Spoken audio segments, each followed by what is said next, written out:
Do you know what? I don't need to take this from my own son. I am not turning into Uncle Samsonite. There is no way that I am turning into an imaginary creature without even knowing about it. It's preposterous. I'll be in my room.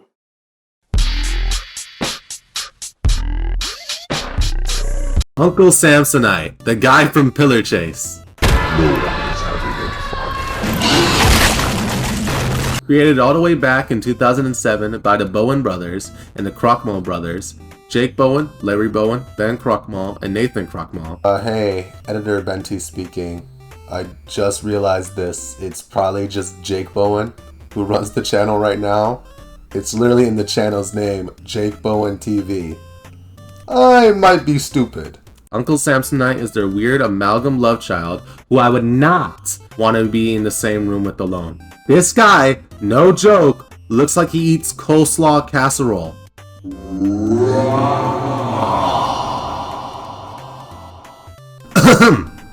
Moving on. The way I remembered this guy was actually from a nightmare I had all the way back in the 7th grade. I was lying in my bed, it was like the middle of the night, and I noticed this strange twerking in the corner. It was kind of like Jigsaw. You know how Jigsaw's on the TV mocking his victims or whatever? And I look closer and I see that it's Uncle Samsonite. So that's right, I am making a YouTube video on this guy because I had a dream about this weird ass 3D polygonal creature twerking. Y'all, I need a job. But that's the reason to why I wanted to make this video. I wanted to go back and look at the creature that is Uncle Samsonite so I can catalog him and explain it all to you what I had to endure in the 7th grade. I say we just get right into it. But before we get right into the whole show and seasons and all that, I wanted to start off with the first ever recorded instance of the uncle. It's a video called Uncle Sam. Now, I couldn't find this video at all on their main channel, so I had to settle for a re-upload. And after watching it, this thing has so many copyrighted songs, it's pretty much the YouTuber Necronomicon. Like, if I were to play this video on, like, right now, I would not be able to get paid at all. So that's why you're gonna have to settle for some royalty-free music.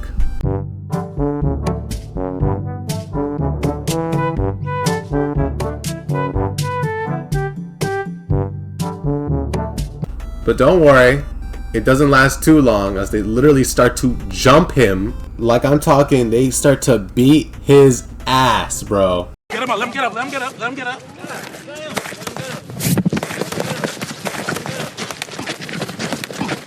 Fight back, nigga! Fight back, nigga! Fight back! To describe season 1 is kind of like describing the first season of Stranger Things. It's crazy too because there's actual inspiration. There's like the Christmas light moment from Stranger Things in Uncle Samsonite season 1. Jake, are you here? I'm over here stroking my dick. At the end of the season is where stuff starts to get crazy. I'm talking about like twerking. Like there's like a good chunk of twerking in this series, you know? It's almost like Megan Thee Stallion and She-Hulk levels of twerking. But what the hell, boy? There's this dance battle that they have where I don't know, apparently Uncle Samsonite's weaknesses is off-brand soda, which is how the dad finds out the son is not really him. And they also have this dance battle for the dad to go into like Uncle Sam's domain expansion. I have no idea why he has that, y'all. But yeah, I would consider season 1 to be like, it's very much so based off of Stranger Things.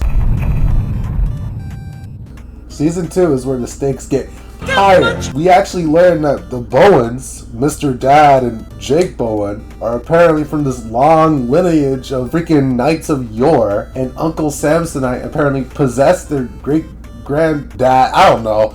like granddad times 7, and now that's the reason he's like coming after them. And like they also reference Alien. This series, bro. Additionally, the entire season has this level of tense atmosphere.